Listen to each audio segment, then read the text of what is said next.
You are live. Cool. Hi, Warren. How are you? I'm very well. How are you? Thank you for the invite. Thank you for Really excited to you. be here. I'm excited to have you here. Really, really. Thanks so much for finding the time to come to share your experience with my little ward, my little rugby ward. No. It's always a pleasure to just share my experiences with the rugby community out there. So I'm a big believer in if I can share what I know and I can help people, because my why with coaching is to inspire and develop people. So now I'm privileged to be here today. I like it very much. We will go about that because I just to prepare this chat. I was listening the podcast you had 1 year ago with Sam Portland, and I Okay. don't know Yeah, if you yeah, remember. Yeah, I yeah, was yeah, listening it yeah. right now, and it was like I liked it a lot, and I thought Well, thank you. now I will introduce you and I think how can I introduce it? And I catched a sentence that you say there. Then maybe we will go a little bit deeper on that. That you said on that podcast, rugby coach who love to make people better, isn't it? Yes, that's my ultimate driver. Uh, If I can achieve that with the way I coach people, well, I always say if I can coach beyond the game and be a master at relationships with my players, I'm ultimately going to make them better. I don't always get it right. I'm learning every day through it, especially, and I'm sure we'll touch on it. Coaching females at the minute, so I'm learning some pretty tough lessons around relationships as well. But yeah, no, that's what motivates me as a coach is how when many we met people can I make better? when we met first time, I was the one who was coaching female because you were a Lithuanian rugby seven coach and men's, and I was a Lithuanian rugby seven Yeah, women coach. yeah. I remember the good And old days. The good old days. yeah, so now you are coaching female. You will explain Yeah, me how is the feeling, how is the difference between coaching men and female. But wait, yeah, wait, it's wait, wait, wait. I'll yeah, introduce you. Let's go step yeah. by Okay, step. cool. I'll introduce you. So we have today with us Warren Abrams, 8 years with Harlequins. So correct me if I'm wrong, but 8 years with Harlequins, coached England 4 years, Lithuanian 2 years, and helped Germany with their Olympic qualifier campaign. Now with USA Women's Sevens team for the Olympics, isn't it? Is correct? Yeah. Yes. So yeah, no, that is a pretty cool intro. Thank you. Now, yeah, like I say, I'm lucky. I've learned a lot at my time at Harlequins, coming here through the age groups, and so I've learned a lot in terms of developing people from a young age, a real holistic view of rugby development, and then obviously really privileged to have spent 2 years coaching Lithuania. As you know, with the language barrier and all the financial stuff and everything that was going on behind the scenes, we had a pretty successful campaign for the 2 years with the guys as well. I'm still very good friends with a lot of the players there. I actually spoke to one of them last night, actually. But yeah, and I still go back out To there to whom? To Lithuania. whom? If it's not a secret. Jonas Mikalsius. Ah, great Uh, guy, great guy, yeah, great guy, monster. How is yeah, his health going? yeah. How? My prodigy. No, he's doing well. He's unlucky that. So after the time with Lithuania, I sort of took him to Harlequins. We signed him there as a professional No. player. But then he got a significant injury, which meant he nearly lost his career. But he just made a comeback at the big last season for the first time out on the pitch as well, playing in the championship in England. So yeah, he's on the mend. He's doing a little bit of coaching back in Lithuania at the minute lockdown period now, but he's doing well. Yeah, so I'm really lucky to be able to still go back there and work with some of the coaches every now and then, and then made some good contacts out with the Latvian guys as well. So when we're out there, we just do. Am I wrong? Because there were quite a good number of South African coaches coaching Lithuania Rugby Sevens men team.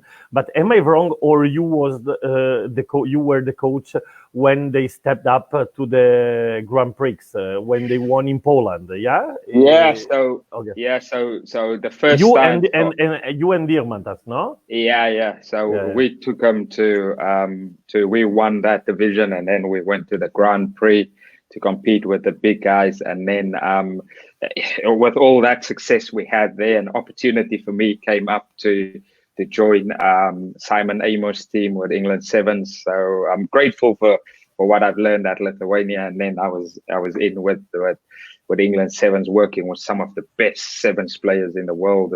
It's unbelievable, and I still I'll help them out conversations and stuff at the minute.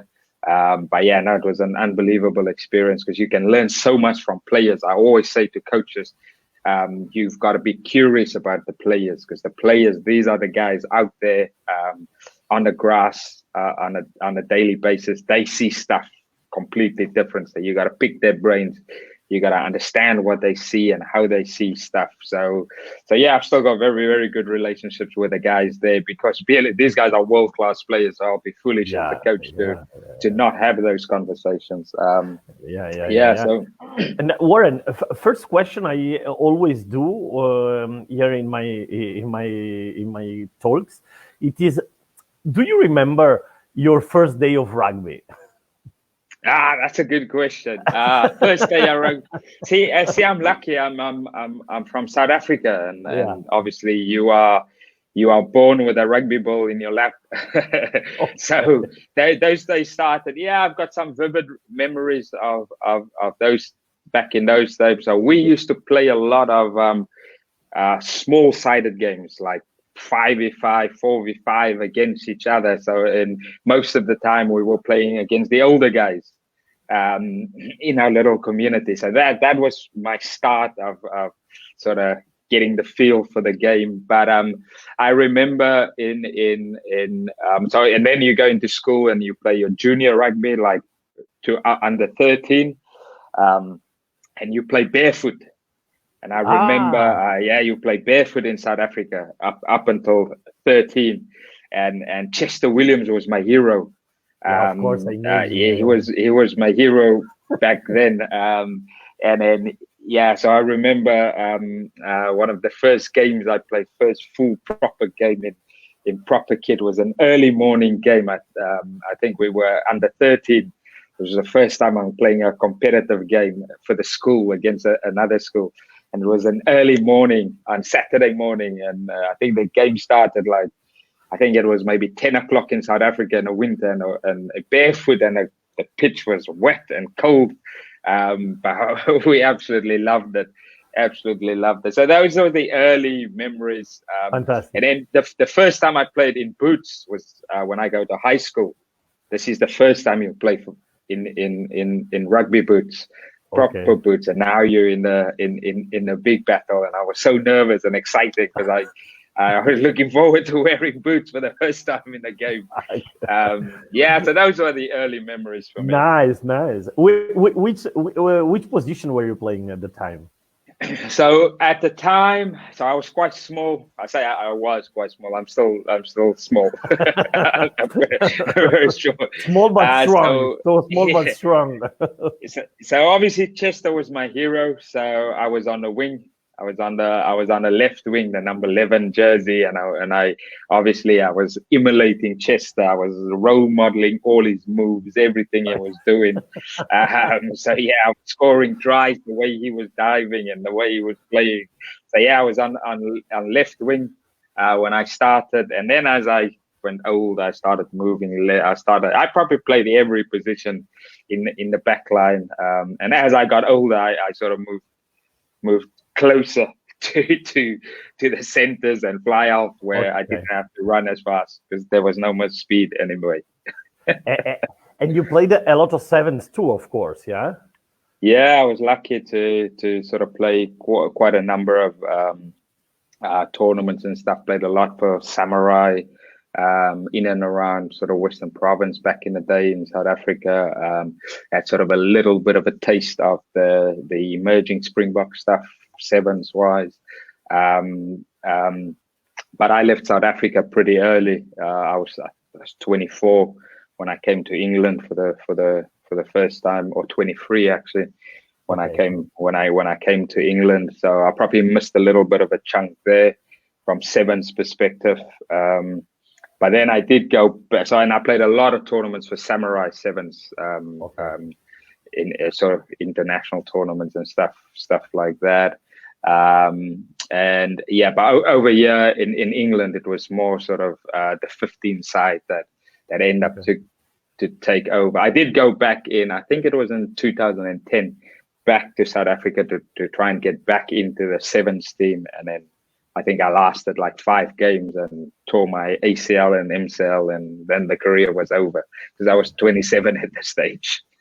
And South African sevens team, they play at a speed and the skill level and toughness that it is really incredible. When I watch South Africa, for me it is the most amazing team to watch. When I watch, even more than the All Blacks, or of course I support Spain because I'm here in Spain, Italy, even if they are not at the good level. But when I watch South Africa, it is like, wow. Yeah, no, they are, and they are the smallest team on the circuit. Yeah, so they're physically the smallest team on the circuit, but they are incredibly brave. They just the athleticism of the guys, their individual ability as rugby players is ridiculously good, but they work incredibly hard. If you have to watch one of their sessions, these guys work incredibly hard, and not that the other guys don't work hard, but these guys, they go hard at each other. Because you had a lot of experience now. Okay, let's just on going a little bit forward. Then you coached in Harlequins Academy. You coached Lithuania. You coached England for years. You were in the program, and now you are assistant coach for USA. By the way, you had to go to the Olympics. So how you manage now this shift that they are cancelled? How you manage? Let's start from this. How you manage now the psychological aspect of the girls that they were ready to go to the Olympics, and now everything is shifted 1 year and so on. Yeah, no, it's pretty tough. I think it's, and I feel for the girls in particular, because there's a number of stuff. It's around. Some of the girls were pushing for this being their last year, and then they could potentially go into the Women's World Cup and potentially then finish after that. For some of them, some of the so it's almost, there's always like a different levels within your team. So you have the older girls who obviously that was almost like their last chance to go into the Olympics. Then you perhaps got this young group who knew they weren't quite ready to go to this Olympics, but now with another 12 months potentially opens up a window. And then this group in the middle who sort of know they've got to now keep working incredibly hard because the process is going to restart in a few months' time. So from a mental perspective, it's pretty tough. It's tough as a coach because I remember.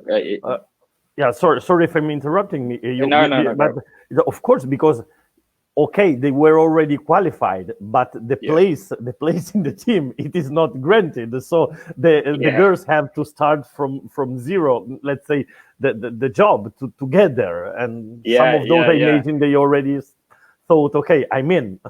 Yeah. Oh no. Yeah, 100%. Because we've got. I'm thinking like a few weeks before lockdown, we were in such a good position where I could see, if we get a few more little bits right, the trajectory towards the Olympics, we're on a right level. Yeah, we could be we in with medal potential here if we get Wow. everything right, and then bam, lockdown happens. And but now it's like it's clean slate. It's everyone's on the same page, and then there's a number of stuff. There's a stuff around. There's a lot of uncertainty for us as coaches because obviously USA Rugby has filed bankruptcy as well. So all the coaches is at limbo at the minute. We don't know whether we're going to have our jobs. And then the girls are sitting there, obviously thinking, can see everything that's happening with losing funding. Is the right people going to still be around in the program? What do we do? It's a lot of emotional stuff for them. But the cool thing is these guys are sevens players. They comfortable adapting to these tough adversities because sevens is bloody hard.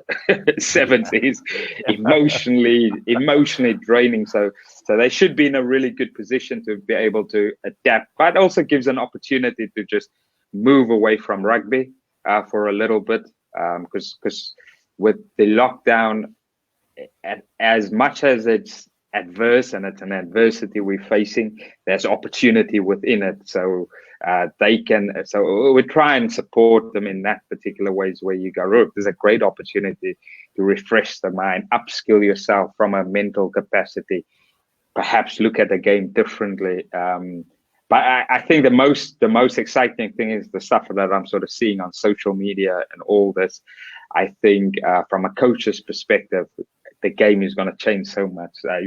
Coaches is going to come up with some incredible stuff because I had too much time to think. I have the same strange feeling that the game of rugby in general will change because it is what you said, but I don't know. I have the feeling that like other sports are changing daily, our sports will as well changing daily, and Rugby 7 has the more room to improve and to change some stuff, some structure. I definitely have the feeling. Are you as well? You say coaches has a lot of time. You too. You are one of the top coaches in 7, so you are thinking about something different. Don't tell us. Are you watching games? What is your daily routine? Right I won't say I'm watching as much games. I try to just switch off the brain. But what I'm doing is I'm trying to better understanding of sort of why I coach the way I coach and really try and upskill myself in like I'm like skill development. I'm really into like skill development, and hence why I put up all those type of videos out there. So I'm a better understanding of the how people develop, how we develop individually, how I can coach people perhaps better when I go back out on the grass from a skill perspective on an individual basis. Because so I'm trying to upskill myself there. I reflected a lot around probably strategic stuff around the game itself, where I can perhaps push the girls to when I do go back. Well, how can I drive the attack maybe a few steps further? So I would do a lot of these type of stuff. I had regular conversations with sort of my network. I always say to people, find your network of people. So conversations around learning various topics, from tactical periodization to speed training to whatever. That's why I sort of started the Instagram live stuff as well, because it gives me a platform to speak to as many different people. And the same reason why I'm doing this stuff. So it just broadens your knowledge. And the exciting thing is with this skill stuff that I have to do in the back garden with limited equipment, it just takes me back to how I grew up as a young fella in South Africa, because we used to. So I come from. I don't come from much. I'm not from a well-off family, so we had to find stuff to make it work. So if we want to play a game of cricket, we didn't have cricket bat, so we got to quickly get a plank and make it our own cricket bat, for instance, and do the stuff. Still, most of the time we didn't have a rugby ball, so we just adapted and find a form of a ball to play with. So these are the sort of stuff that that's quite nice that comes back to you, and you can develop this stuff in a back garden to just share out with people. But then the important thing I say is it's a great opportunity to learn something new.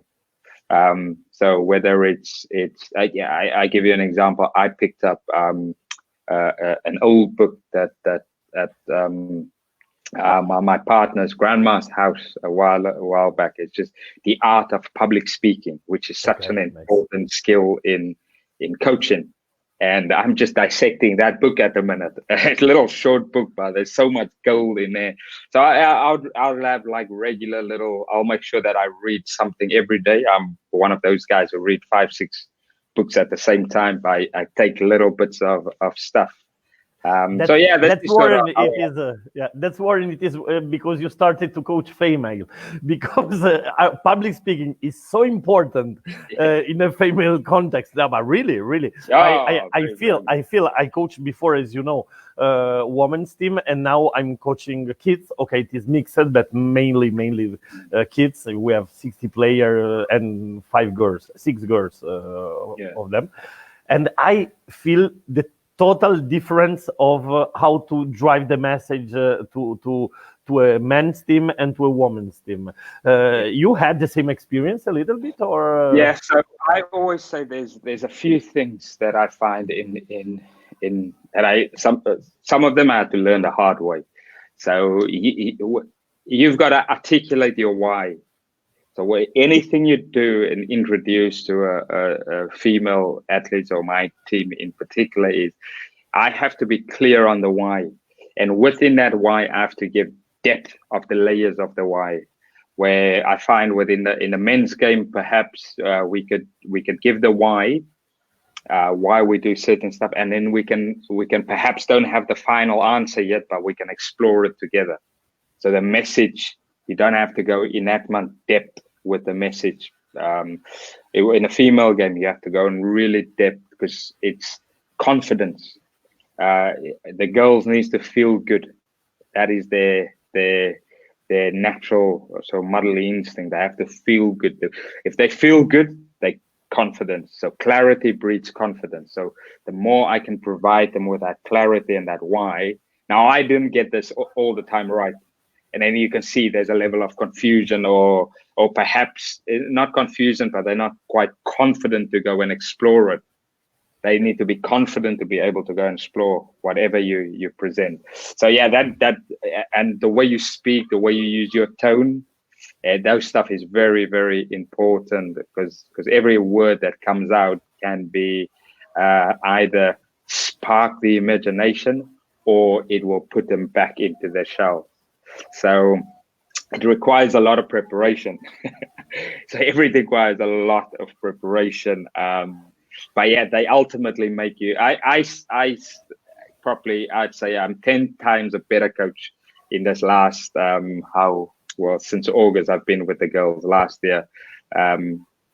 Than the months before that. No, it's very interesting. It's very interesting. I was interviewing, for example, Marc Sentis, which is the head of Catalonian Federation, and he's coaching a family team. And he was telling me, I recommend to every coach to coach at least once a female team, because it will make you a better coach. And now you are coaching at the top level, you are confirming these theories. Definitely. And you'll learn about relationships, because a relationship, and I like to think one of my super strengths as a coach is my ability to connect with the people I'm coaching, and it's always been something really good. And I come in with the girls, and a relationship, you've got to work really hard. You got to really work hard, and every day is a different day. There's no consistency within the men's game. There's consistency. We grow, we develop, because they perhaps, and this is the downfall in the men's game, we're not open about our emotions and our feelings and how we view stuff. These guys are different. So you can be, yesterday you were like this, tomorrow you come into the team meeting and you go, this is a total new person. But you've got to understand how you get the best out of them. And this is, I had to learn this. the hard way sometimes, where I thought, look, am I doing something wrong? Yeah. How am I not getting the level of connection? But so yeah, you got to really, really work at them. And sometimes it's just a coffee. So for instance, one of the girls, I just said, look, let's go for a coffee. We had a conversation. I'm struggling here. I can't get through this barrier at the minute. So how do you want to learn? How do I support you? How do I make you better? Just to get an understanding of how she thinks that. But no one's obviously asked her that question before, so she couldn't quite give me an answer. But it broke the barrier. So we got to a level where I call it the awkward hug. We could give awkward hugs. Our relationship. So that means that you broke the barrier. That means that I think I broke the barrier. I think I broke it. Nice. Warren, one thing that it made me curious, it is you coached in Harlequins, you coached in Lithuania, you coached in Germany, you coached in South Africa, now you are in USA. How would you describe now the world of rugby sevens and the difference in style of coaching, of playing through those different cultures and countries? Yeah, wow. It is maybe too much general, but maybe you can try to give some concrete examples. No. Stuff that you found very different. I don't know, from USA to Germany, or from Lithuania to England, or. No, there's I would say probably with so for instance with Lithuania, Germany, and USA to an extent, there's a similarity there. Purely because they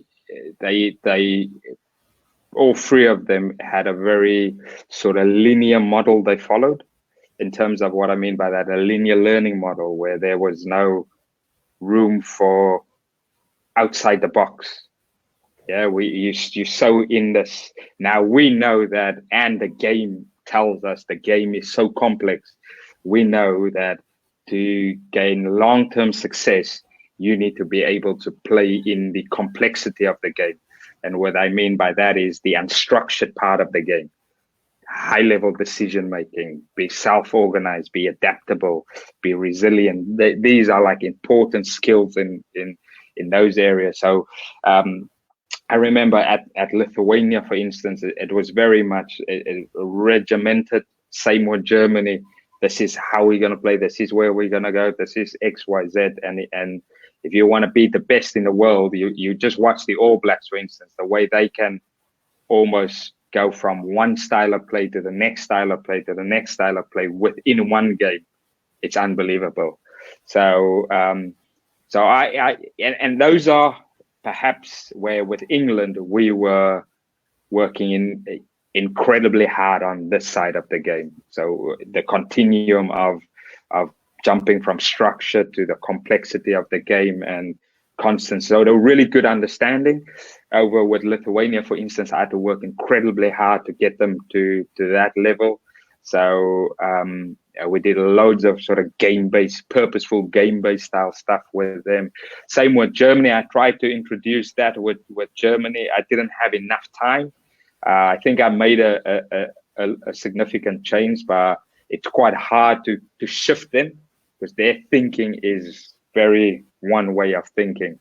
And you can see that based on their results and how they play the game. And they can never beat the best teams because the best teams has always got something else to offer. And I always say, so with USA, for instance, I'd always say to the coaches and or the coaches most of the time, if you want to compete with the best in the world, and we've got an incredible team. I think we've gone to number one at one stage, just leading up to the Olympics now. So incredible athletes who wants to be recognized as rugby players. So I pushed them really. We talked about being the world's best problem solvers.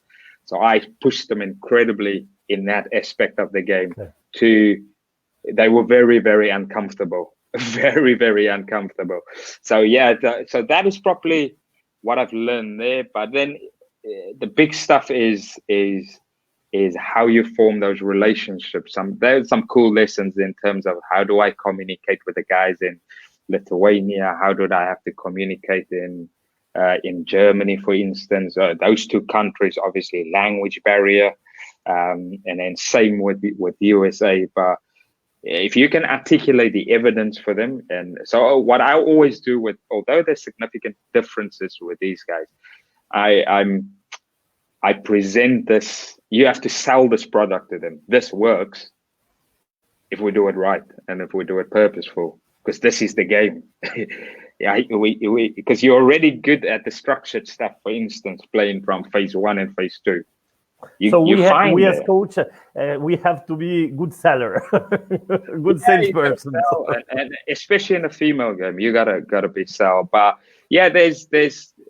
I think the big difference from those experiences is how they view the game and how they watch the game and how they understand it.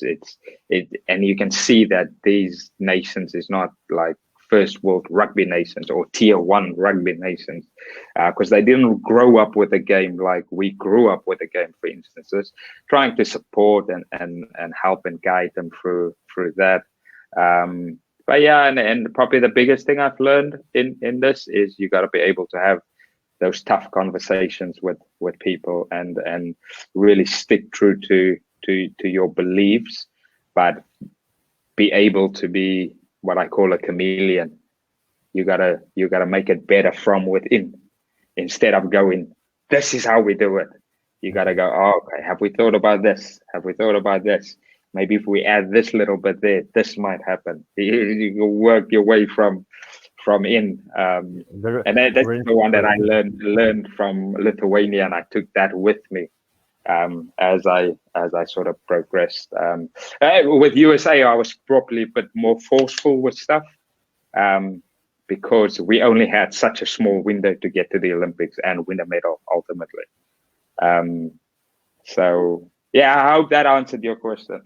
No, you answered, and I think that of course the question, it was so broad, but there are a lot of very interesting stuff that people and coaches that they are listening to us, and maybe players, they can take and make their own. You were speaking now about that in England there is a tendency, a trending, to try to make the player think, to go out of the box. I saw that there is a RFU trending in those years to use a lot of games, the gamification of the training session, to improve the decision making of the player. And I remember 2 amazing training sessions I had with you. We just shared the pitch twice, one with the girls and one with the boys. One time you came to Vilnius Rugby Academy. Yeah. And I remember that all your session was game-based. How much is that important for the developing of the Rugby 7 and in general in rugby? Because I saw it like this summer I had the chance to be in Treviso when England had the training camp, and I saw as well the Eddie Jones coaching style, and it was plenty of game, the skill zone and so on. Can you explain us a little bit more about that, because it's so interesting? Yeah, no, it's very so. The key stuff with this is so when you practice design for a session, it number one, it has to be purposeful. So whatever you do, it has to be purposeful and it has to be representative of the game. So let's say you want to work on a certain element of decision making, you've got to design that game to maximize that learning in that area. So 2 ways there. You want to either have the guys get better at this, or do you want them to really uncover the problem and see if they can uncover the problem within that? So yeah, so you got to really, because this ultimately, so you can watch sevens, for instance. Sevens is only structured of phase 1. International rugby at the highest level is probably structured maybe phase 1 to possibly phase 3 at the very top level. Now the mid levels, It will vary phase 1 and 2. So that's the only structured stuff you get ultimately. Then you got to look at ball in play. Yeah, so if you think about if you have a line out there and the ball in play is X amount of minutes or whatever it might be, then I think it's like 34 minutes in an international top game. So how much of that game is so let's say 34 minutes, you've got 15s, yeah? So now you break that 34 minutes down. Okay, I've only had 3 scrums and 5 lineouts in the whole game, but you spend your whole session working on scrums and lineouts. Yeah, but all the remaining minutes of the game was played in this unstructured manner, where it was game-based decision making, breakdown stuff, whatever the skill allows you to do. Now, I always do, so you got to purposefully plan and deliver these type of sessions. So my go-to is always by doing this. But I talk about explore, align, refine. So it's very important for the girls to coach in that manner. So I know when we go exploration, then there's specific games within that exploration, but it's going to be high intensity, high decision making. So it's going to be very messy. There will be low coach involvement in terms of stopping and talking, but I'm having loads of conversations within the games individually with players and challenging them. And then when you have to refine stuff, now you look at the structured detail of right. If these are our line out strike options, for instance, now we got to refine and make sure everyone is on the same page. And then the alignment is having a balance of jumping in between both sides of the ball, and a little bit of structured, but the structured stuff would be more scenario based stuff, to still represent the constraints of the game, time, phases, passes, these type of stuff.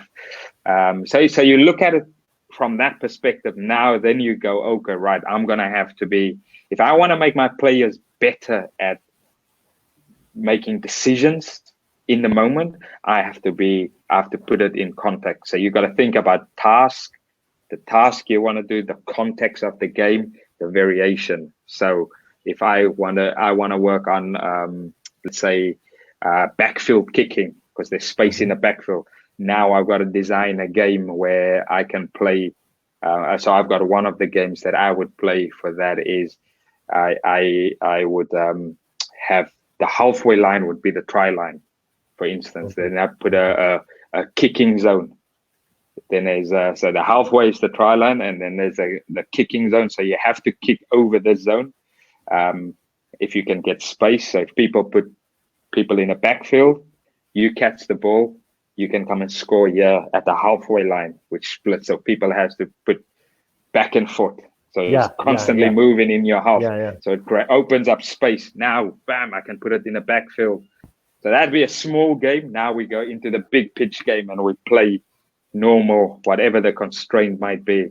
But now you're working on chasing quite quickly as well. Yeah, so then you work, so you almost break. So I work off what I call my 4D deliberate play model. So I would have what I call a free zone, a game zone, a drill zone, and a skill zone. And this is underpinned by decision making. But this is not a decision making and principles of play. But this is not areas of the pitch. This is how I would design a session. So I know, right, I'm in my exploration area now.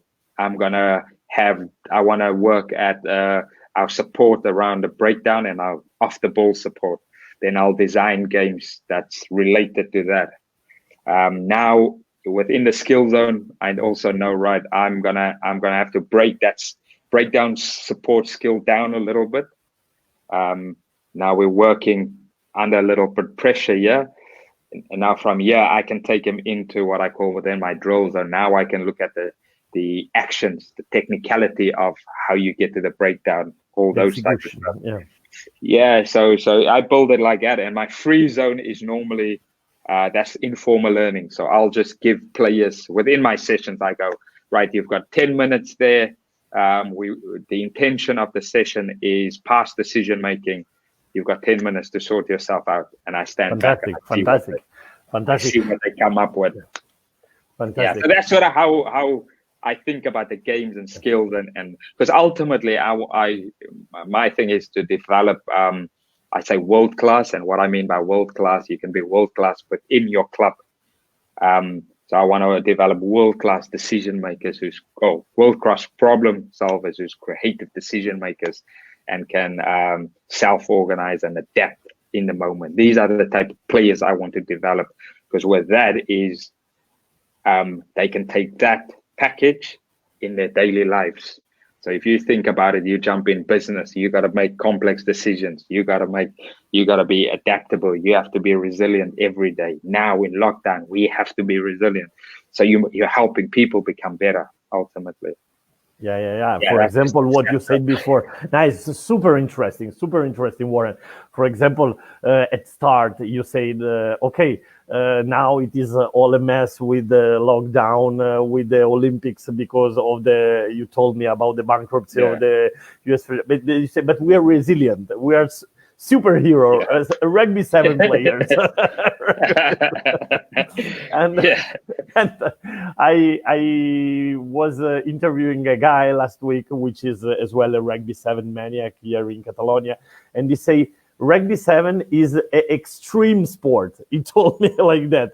He said it is the extreme version of rugby. So there is normal rugby and then like extreme, like like jumping from a mountain or extreme skiing or something that. So that's definitely. I sometimes stand on the side of the pitch or on the pitch when I'm coaching, and I'm especially with the girls. I'm just going, oh my God.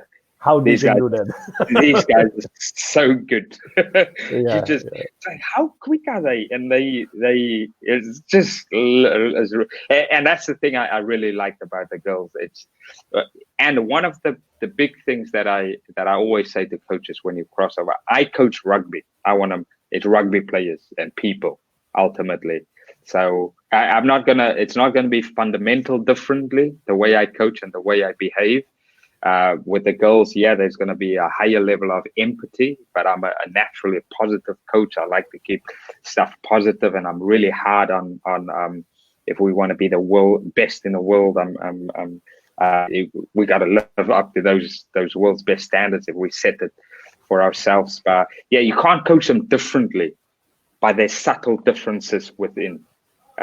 In terms of how you sort of deal with those relationships. But definitely, because I'd stand there and I go, like you say, it's an extreme, the way they move, the way they run. The same with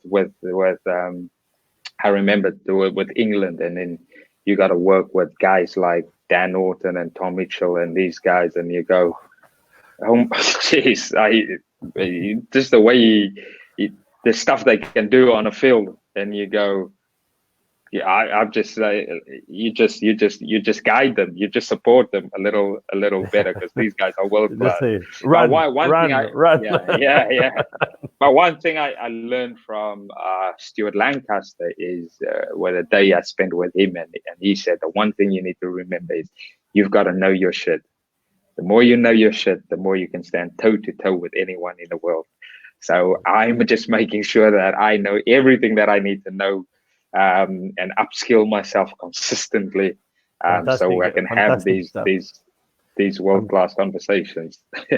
Fantastic stuff. I'm every time I quote this guy, which was Italian volleyball coach Julio Velasco, which he was asking. He was very successful coach. He took Italy from zero to be world champions, Olympic champions, on. And when they ask him what is the first most important thing for a coach, he said the same thing you told me now. He say you have to know your shit, and he say that what is to know your shit?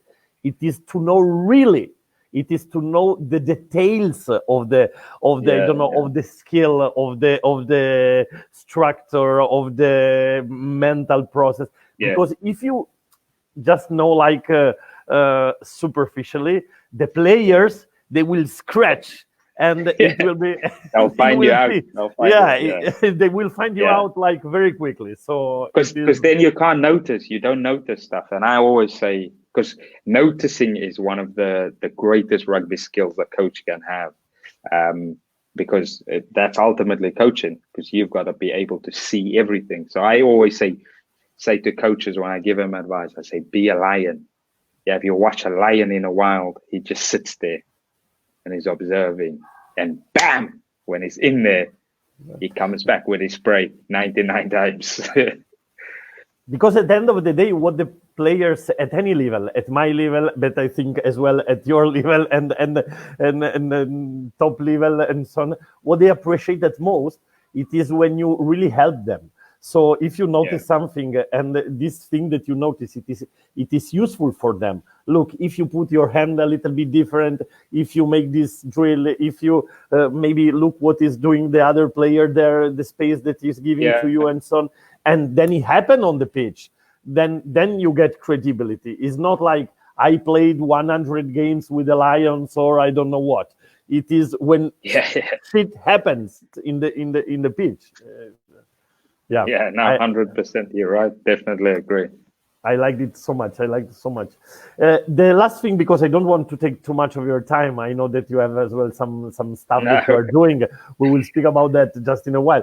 But in the same podcast that I was listening, you were speaking about safe environment, to build a safe environment for the player. Of course, safe in the meaning of be able to make mistakes and so on. Can me explaining a little bit more this concept, because I find it very fascinating.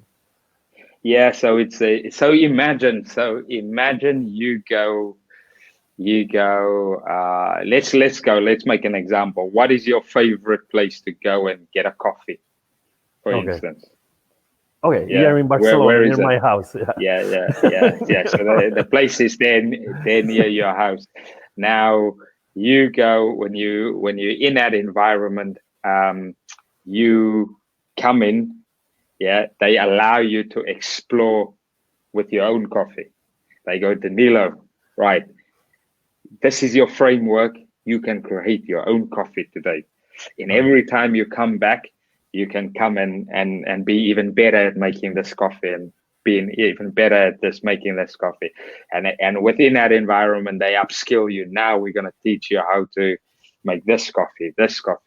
Now, can you present this coffee to the team, to the staff, to whatever? But they've supported you through that environment. They also given you an opportunity to create your own coffee brand in this coffee shop. So if you go, you will always go back to that coffee. You will always go back to that coffee shop, because the way they make you feel about drinking that coffee or coming to explore within that environment. So that's sort of what I mean by, you got to build this safe certainty, where and a lot of coaches get this wrong. So imagine when you were exploring with this, the instructions was right, Danilo, you got to explore with this coffee today. You got to make a latte, but you can make it your own way.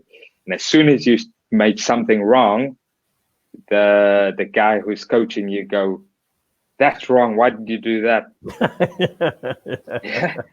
Instantly, what's going to happen? You're going to be defensive. Now, this is what we do as coaches. So players make mistakes, and then we go, why did you do that? Hold on. A second ago, you said, go play. And when I make a mistake, you pull me up on it. So it's really providing them that environment where they are comfortable being authentic, be themselves. Because for me, number one, when I'm comfortable and authentic within an environment, and with comfortable, I mean comfortable being myself, that's where I know I'm going to excel. I'm going to, this place will get the best out of me. So England Sevens was like that. So high challenge, but high support, and high level of love within within the program. So I absolutely love going to work on a daily basis because it was so good. You would go there for free basically because of the environment. However, I can align myself to the head coach, who is Simon Amor, but I can get there in my way. You see what I mean? Yeah. When you make that coffee, you're not following these 1, 2, 3, 4, 5, 6, 7 steps. You might just go, if I go to 1 and I'm sprinkle a little bit of magic here of number 5, I might come up with this ridiculous new brand of coffee. So yeah, just they just gave you the framework and they let you explore. Yeah, and that gives you the safety of, look, if you mess it up, I say a lot to especially in females and in the female game, because they get worried when they get it wrong, and I used to say, who gives a F? It's just a game. Who cares? Let's go. Let's. The key thing is we've got to learn from it. So I'll give you a great example. So we're out in Australia it's Hamilton. Last play of the game against Australia, we get a penalty. And in this tournament, our penalties was really good. So we scored off every penalty basically. So it's a great opportunity. If we play here, bam, we score, we win the game, job done. We into the semi-finals. So leading up to this game, I've introduced penalties to them. Now the penalties plays have multiple options. Part of the options was kick options. It's just about the decision making and making the right decision. So we're in there, and I can see what's going to happen because Australia set them a trap. Australia gave them a flat 7. So which means there's space in the backfield. But that's basically a straight setup. And I can see the two, they've already fallen for the trap because they've not noticed that's a trap. They've not noticed what the two players from the inside were doing. Their body language would suggest that they've got the trap covered here. Anyway, I can see what happened. Now, of course, you can intervene. But the sole purpose is, it's about the Olympics. That's the big picture.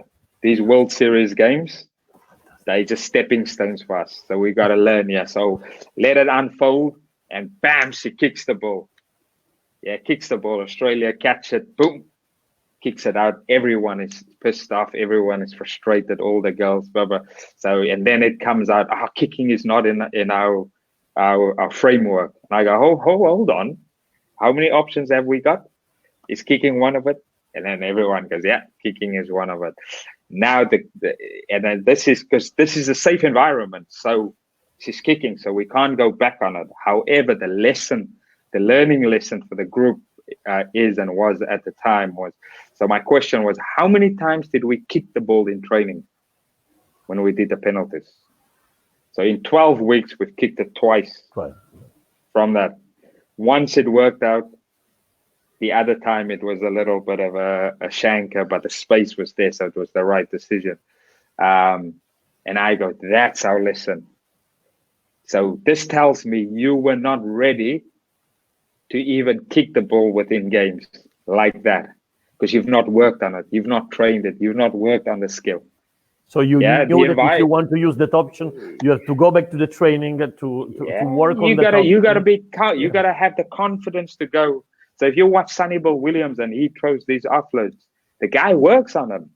All these world-class players you see doing ridiculous stuff, they work on them in training, and the environment allows you to be creative and push the boundaries. And I spoke to Perry Baker yesterday and on the Instagram Live, and we were talking about his left foot. So we were doing some stuff to get it. He's a monster. That guy is another monster.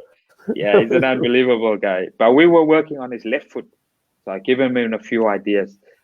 But he's not taking it out into the game yet because he's not feeling ready. Yeah, and this is by still working on it. But of course. The same with Tom Mitchell. Because now in the modern game, players can restart left and right foot. So we worked incredibly hard on this. On both. We wanted to kick off both foot, so people can't figure out where you're going to kick the ball. Wow. yeah, so it's a really cool skill to have. And so we set ourselves like a target to bring it out. I think we gave ourselves like an 8-month target to bring it out in the first in Dubai in I think this is now 2 years ago in the World Series. But he's still not till today. He's not brought it out because he's not 100% comfortable to bring it out. You have to you put see the what I work mean? in. So, You have to you put got the to work put the in. reps in. And You it got to is something that in other sports it is so normal and so clear. I don't know, in basketball, if you are not a good 3-point shooter, you will not shoot like 10 3-pointers in a game. First of all, you work in the gym, and then yeah. when you can manage it, then you put in the game. Of course. Yeah, exactly. And the other stuff like, creating these environments and safety where people can be creative and stuff. Like creativity is a skill. Resilience is a skill. You have to work on it. So in the safe environment, I let them fail, and I let them fail regularly, and I push them to the brink where they have to feel that adversity, because this is where we become resilient. So when we're out there on the grass in competition against the others, we've been there, we've done it, we've experienced failure, but failure is good. But I think you shared with us an incredible history, an incredible lesson. Now, when you are now, I'm speaking to the junior coaches as me that we are coaching in clubs on a junior level or a regional level and so on and so on. When you told me that you are in a World Series game, half final, and you are not getting mad to your player because they did a mistake, because you know that your final goal isn't the World Series in Hamilton, but is the Olympics. You are, Yeah. I think, giving to the world an incredible lessons, because sometimes we lose what is our goal. So we think that we have to go to win on Sunday game and so on, but we lose everything else. So to let player grow and It's, at the end of the day enjoy what they are doing, because if you can use creativity, you can be happy on what you are doing, which as well exactly. matters. Yeah, especially for young coaches and coaching junior players. So when I was at the academy at Harlequins, my goal was, now my job was to produce first team Premiership rugby players. So I have to be able to make them ready at 18 to be able. So if you think about maybe Marcus Smith, who's ridiculously good in the Premiership for Harlequins, so he was ready to go bam straight into the first team at 18. So of course my job was that, but my purpose as an academy coach, I always say to the guys, if I can produce a prime minister, a world-class businessman, a top lawyer, top whatever, this is what I want to develop. Not because in rugby, in professional rugby, for instance, there's only a small number who can play. So what about all those other people that's playing for your team? And for young coaches or for coaches who work with young players, is if you want to coach them. So if you want to coach them, not for now, for 10 years, for 5 years from now, because are they still going to be involved in our game? Are they going to be involved in our clubs? Are they going to be able to take the lessons you taught them in their daily lives? Too often I always say we got to separate the rugby moment from the life moment. We got to separate those two. Too often when we're out there coaching young guys, we go, we got to win today because it's important. It's not important, especially with the young players. They finish that game and they're just happy to be there with their mates, and then they go home happy, and the coach is still frustrated because they've lost. you know what I mean? So we have to coach them for the future. So I always say it's about the future. Can we leave these people in a better place? And then that will help us. That will shape us. Make ultimately change the world and make a better world. Thanks, Warren, for the great lesson. Really, really, it is so amazing to listen to you, and I think you gave us today so much good tips that we can use as coaches, as player, and as a rugby passionates. Really, really nice. Now, Speaking about adjusting, you are adjusting, and you are doing you are doing a creative skill lab. Do you want just Yes. to explain me what it is? Because Yeah. I find it amazing. Yeah, so there's a number of them. So coaching for potential is my coaching sort of business, consultancy business, and coaching for potential is to inspire and develop people, because that's ultimately why I coach. So coaching for potential is my philosophy. It's about maximizing human potential. So within coaching, so I do, and I'm launching for this lockdown. I'm launching one next week where I'm doing an online coaches mentoring program. So coaches can sign up and have some one-on-one stuff with me to make them better off the grass. So, because this is where we get better as coaches in the spirit. So I'm doing that, launching that next week. And then the creative skills lab. So any players that want one-on-one online sessions with me, so they can go to my page, Coaching for Potential. There's loads of sessions and stuff on there. So what I do there, I'm just gonna coach them. Obviously, we can't train, so I might coach them in this manner, where we have Zoom online session, or it is they send me some footage, and I break them down and give them some feedback and advice, and I'll help them sort of build a skill development plan and their individual development plan themselves. So that's what I'm doing with that. On my social media pages on Instagram and Facebook and Twitter, I share a lot of coaching material for coaches and players and everyone to just go and have a look and see what they like. Some stuff is good. All of them is good in my view. They're all good. I totally agree. Totally agree. Today I shared some of them, and every time I see something from you, it is like, that's good. That's nice, and I try to put it in the game, and normally it works. So it's there, so they can reach out to me. I'm happy to help as many people as I can. And then I tell my story through these stuff that I do, and it's so that's coaching for potential. So if anyone's keen and they want to get coached by me and explore some more imagination, sign up.